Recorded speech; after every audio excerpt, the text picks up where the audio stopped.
అందరికీ నమస్కారం, శుభోదయం. Welcome to profit master. ఇవాళ 9th డిసెంబర్ మండే. ఇంటర్నేషనల్ మార్కెట్స్లో పర్ఫార్మెన్స్, అలాగే మన మార్కెట్స్ మీద ఇంపాక్ట్ ఒకసారి ఏ విధంగా ఉండే అవకాశం ఉందో చూద్దాం.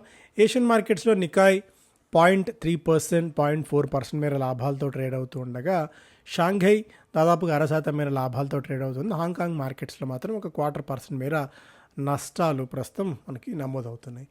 లాస్ట్ ట్రేడింగ్ సెషన్ రోజున అమెరికన్ మార్కెట్స్లో నాస్డాక్ 0.8%, S&P 500 0.25% మేర లాభపడగా, డౌ జోన్స్ 1/4% మేర నష్టపోయింది. గోల్డ్ యాజ్ ఆఫ్ నో $2,670 దగ్గర ట్రేడ్ అవుతుంది. ఆయిల్ $71-72 దిగువన ట్రేడ్ అవుతుంది. చైనా నుంచి ఒక update. China consumer prices climb less than expected as economy slows amid trade war worries. So చైనాలో కన్జ్యూమర్ ప్రైజెస్ మీద కొద్దిగా ఇంపాక్ట్ ఉంది. సాధారణంగా వాళ్ళు ఎక్స్పెక్ట్ చేసిన దానికంటే కన్జ్యూమర్ ప్రైజెస్ తక్కువగా పెరిగాయి. అంటే ఎకానమీ లూమ్ అవుతుంది, ఆ ఎకానమీ కొద్దిగా బలహీనపడుతుంది, ట్రేడ్ వార్ ఇంపాక్ట్ అనుకున్న దానికంటే ఎక్కువ ఉండొచ్చేమో అన్న ఒక అంచనాల నేపథ్యంలో చైనా ఆర్థిక వ్యవస్థ బలహీనపడవచ్చు అన్న ఉద్దేశంతో కన్జ్యూమర్ ప్రైజెస్ పెద్దగా పెరగలేదు అనేది సారాంశం. సో ఇంకా జనవరి తర్వాత ఎలాంటి మార్పులు ఉంటాయి అన్నది మనం వేచి చూడాలి. సో ఒక స్పష్టమైన నిర్ణయం తీసుకోవాలి. భారీ పెట్టుబడులు కమిట్ చేయాలంటే మేబీ మార్చ్ తర్వాత మాత్రమే ఒక డెసిషన్ తీసుకునే ఛాన్స్ ఉందేమో. ఎందుకంటే జనవరిలో డొనాల్డ్ ట్రంప్ పగ్గాలు చేపట్టిన తర్వాత ఆయన తీసుకునే నిర్ణయాలు మీద కొద్దిగా మార్కెట్ అంతా అవాయిడ్ చేస్తుంది, ఎలా ఉండొచ్చు అన్న దాని మీద.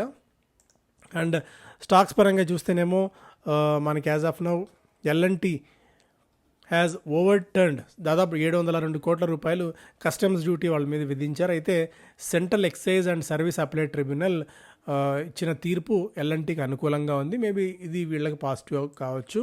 ఈజ్ మై ట్రిప్ ప్లెవ్జ్ అన్న కంపెనీని 30 కోట్ల రూపాయలకు అందరూ దాదాపు 49% వాటా కొనుగోలు చేసింది. Biocon establishment inspection report EIR అంటారు, with VAI status from US FDA నుంచి వీళ్ళు అందుకున్నారు వాళ్ళ API ఫెసిలిటీకి బెంగళూరులో ఉన్నదానికి. పూనావాలా ఫిన్కార్ప్లో ఆశ్చర్యకరమైన సంఘటన. Dheeraj Saxena chief technology officer, అంటే ఆల్మోస్ట్ టాప్ 5 టాప్ 10లో ఉన్న మేనేజ్మెంట్లో కీ రోల్ ప్లే చేసే CTO CHRO డిపార్ట్మెంట్ నుంచి, HR డిపార్ట్మెంట్ నుంచి హెరాస్మెంట్ అండ్ అన్నెసరీ ఇంటర్వెన్షన్స్ జరుగుతున్నాయన్న ఆరోపణల నేపథ్యంలో రాజీనామా చేశారు. సో పూనావాలా ఫిన్కార్ప్లో ఎంప్లాయీ మేనేజ్మెంట్ అనేది కొద్దిగా గందరగోళంగా ఉంది అని దీన్ని బట్టి మనం అర్థం చేసుకోవాలి. Paytm Singapore will sell its stock acquisition rights in Japanese payments from PayPay for net proceeds. దాదాపు 2,364 కోట్ల రూపాయల విలువైన ప్రొసీడ్స్ సేల్ చేసుకునేందుకు అక్విజిషన్ రైట్స్ని సేల్ చేసింది Paytm Singapore. India Cements comments and CCI notice on UltraTech deal. The company in process of furnishing response to CCI in this regard and will be able to satisfy the concerns. So అది India Cements కొనుగోలు నేపథ్యంలో UltraTech అంటే మొత్తం group కొనుగోలు చేస్తున్న తరుణంలో CCI కొన్ని doubts raise చేసింది. వాటికి సంతృప్తికరమైన సమాధానం ఇస్తామని చెప్పి ఇండియా సిమెంట్స్ చెప్తోంది. అలంబిక్ ఫార్మా ఈ మధ్యకాలంలో ఏర్పాటు చేసిన 6 సబ్సిడరీ అనుబంధ కంపెనీలు ఏవైతే ఉంటాయో వాటన్నిటిని కూడా డిజాల్వ్ చేసేస్తోంది. లారస్ బయో అన్న తన సబ్సిడరీ కంపెనీలో 40 కోట్ల రూపాయలు ఇన్వెస్ట్ చేసేందుకు బోర్డు ఆమోదం తెలిపింది. Star Health received a show cause notice from IRDA for non compliance. రెగ్యులేషన్స్ని గైడ్లైన్స్ని పాటించని కారణంగా IRDA స్టార్ హెల్త్కి ఒక షోకాజ్ నోటీస్ జారీ చేసింది. సియట్ క్యామ్సో అన్న బ్రాండ్ని మిషెలన్ దగ్గర నుంచి $225 million కొనుగోలు చేసింది. సో ఇది స్టాక్స్ ఇన్ న్యూస్ పరంగా. ఎకనామిక్ టైమ్స్ ఫస్ట్ పేజ్లో reverse flip in Flipkart plans IPO delivery in 12 to 15 months. రాబోయే ఏడాది కాలంలో ఫ్లిప్కార్ట్ కూడా IPOకి రాబోతోంది అన్నట్టుగా కూడా ఒక update. Internal approvals in place to move domicile from Singapore to India. So ఆ కంపెనీని సింగపూర్ నుంచి ఇండియాకు తీసుకొచ్చి బదలాయించే విధంగా ప్రణాళికలు ఉన్నాయన్నట్టుగా కూడా ఒక అప్డేట్ చూడవచ్చు. FY21లో దాదాపు 2,444 కోట్ల ఉన్న నష్టం 22లో 5,460 కోట్లు, 23లో దాదాపు 4,000 కోట్లు. ఇప్పుడు ఆ నష్టం 2,358 కోట్ల రూపాయలకు కొద్దిగా తగ్గించుకోగలిగింది. అదొక అప్డేట్ ఫ్లిప్కార్ట్కి సంబంధించి. ఓకే, సో ఫస్ట్ పేజ్లో ఇది. And bullish breakout to take Nifty higher. Technical indicators అన్ని చూస్తే ఇక్కడ ఒక బుల్లిష్ ధోరణి కనిపించే అవకాశం ఉంది. 5 వీక్ కన్సాలిడేషన్ తర్వాత మార్కెట్స్ ఒక బ్రేక్అవుట్ లాంటి సినారియో ఎక్స్పెక్ట్ చేస్తున్నాయి. 25,200 దాకా నిఫ్టీ వెళ్ళే అవకాశాలు పుష్కలంగా ఉన్నాయనేది most of the technical experts చెప్తున్నమాట. Reliance, SBI, Infosys, LNT, Axis Bank, PFC, Titan, Nalco, Natco and MCX, CDSL, BSE and Indian Hotels short రన్లో వీటికి అప్సైడ్ పొటెన్షియల్ ఉంది అనేది ఈ కంపెనీలు చెప్తున్నమాట, బ్రోకింగ్ కంపెనీలు. BFSI, capital goods, infra, IT, pharma ఫోకస్లో ఉంటాయనేది ఐసిఐసిఐ సెక్యూరిటీస్ అంచనా కడుతోంది. ఇరెడా, మిధాని, సోనా బిఎల్డబ్ల్యూ లాంటివి షార్ట్ టర్మ్లో 8-10% దాకా లాభాలు ఇచ్చే అవకాశం ఉంటే, లార్జ్ క్యాప్ స్పేస్లో Reliance, SBI, Infosys, LNT, PFC లాంటివి 5-6% మేర లాభాలు ఇవ్వచ్చు అనేది ఐసిఐసిఐ సెక్యూరిటీస్ కడుతున్న అంచనా. రిలిగేర్ ప్రకారం చూస్తే APL Apollo, Bank of Baroda, Canara Bank, Grasim, JSW Steel, Jubilant Food, LNT, Varun Beverages లాంటివి కొద్దిగా అప్సైడ్ పొటెన్షియల్ చూపిస్తూ బుల్లిష్గా కనిపిస్తున్నాయి చార్ట్స్లో. అలాగే Asian Paints, Canfin Homes, Cipla, Coal India, Oil India లాంటివి బలహీనంగా ఉంటూ బేరిష్ మోడ్లో ఉన్నాయనేది కూడా ఒక అప్డేట్గా ఇక్కడ మనం చూడవచ్చు. సో మోతిలాల్ చెప్తున్న స్టాక్స్ మీరు ఒకసారి పాస్ చేసుకుని ఇక్కడ చదువుకోవచ్చు. Dalal streets 8 wonders earn there cheers. So ఆశ్చర్యకరంగా ఈ స్టాక్స్ మనం ఏవైతే మాట్లాడుకుంటున్నామో ఈ స్టాక్స్ FY24లో ఉన్న రెవెన్యూ అండ్ ప్రాఫిట్ చూస్తే, ప్రాఫిట్ పరంగా FY24లో వచ్చిన మొత్తం ప్రాఫిట్ ఇప్పుడు FY25లో అంటే ఈ ఏడాదిలో మొదటి అర్ధభాగంలోనే వచ్చేసింది. అంటే అప్పుడు 100 రూపాయలు ఓవరాల్గా సంవత్సరానికి వస్తే గత ఏడాది ఇప్పుడు ఫస్ట్ హాఫ్కే అంటే 2 క్వార్టర్స్కి ఆ 100 రూపాయల ప్రాఫిట్ వచ్చేసింది అనేది సారాంశం. అందులో భారతీ ఎయిర్టెల్ ఒకటి, Zomato, Vedanta, Dixon, PB Fintech, Godrej Properties, Voltas, Adani Wilmar stocks ఉన్నాయి. అంటే సో ఇంకా 50% దాకా ప్రాఫిట్స్ మనకి జంప్ అయితే చూసినట్టు చెప్పుకోవచ్చు. ఇప్పుడు యాజ్ ఆఫ్ నో పరంగా 100% జంప్ ఇప్పటికే. సో నెక్స్ట్ హాఫ్ కూడా బాగా పర్ఫామ్ చేస్తే సో మంచి ఈపీఎస్ గ్రోత్, అలాగే పీఈస్ కూడా కొద్దిగా తగ్గే అవకాశం ఖచ్చితంగా ఉంటుంది ఈ స్టాక్స్లో.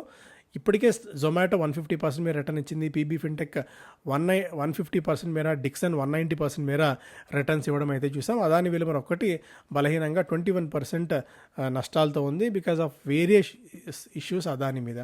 సో ఈ స్టాక్స్ అని ఇప్పటికే బాగా పర్ఫామ్ అయితే చేసాయి, బాగా పెరిగాయి కూడా. ఓన్లీ కరెక్షన్స్లో అప్పుడు మాత్రమే ఈ స్టాక్స్ తీసుకోవాలనుకుంటే కరెక్షన్స్లో మాత్రమే వీటిని మనం టచ్ చేయవచ్చు. అండ్ ఒక ఇంట్రెస్టింగ్ అప్డేట్ ఇక్కడ మనం చూడాలి. Jane Street exercises Dalal Street options. So Jane Street, the quarter century old Jane Street Capital, one of Wall Street's leading market makers.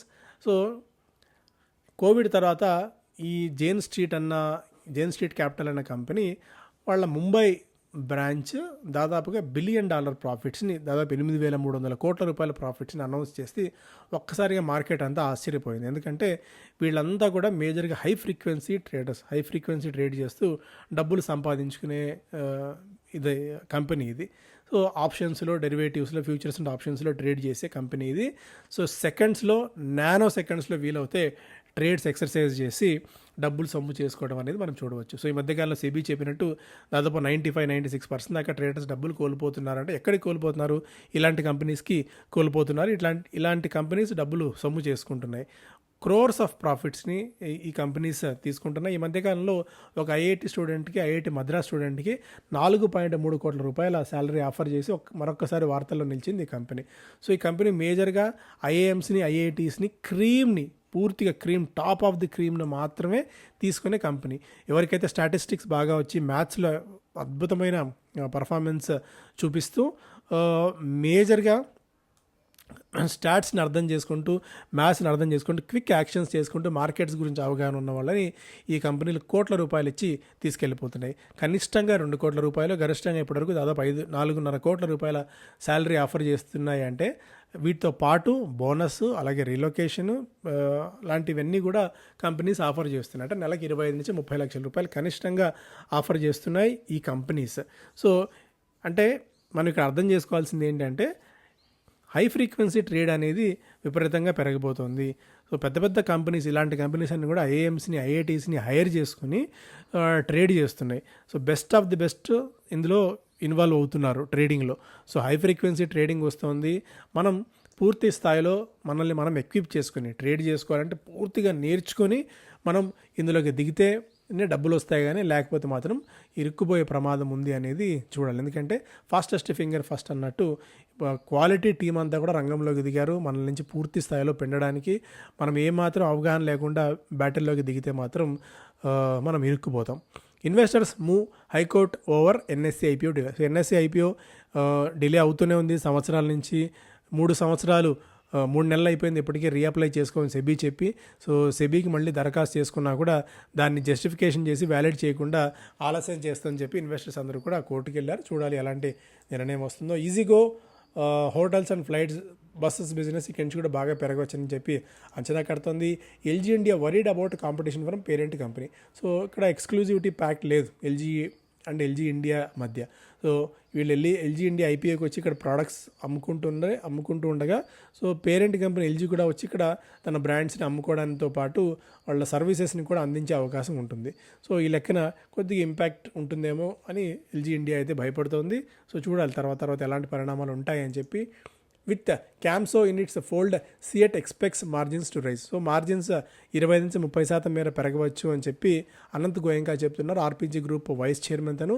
So CEAT maybe ఇవాళ కొద్దిగా లైమ్ లైట్లో ఉండే అవకాశం పుష్కలంగా ఉంది.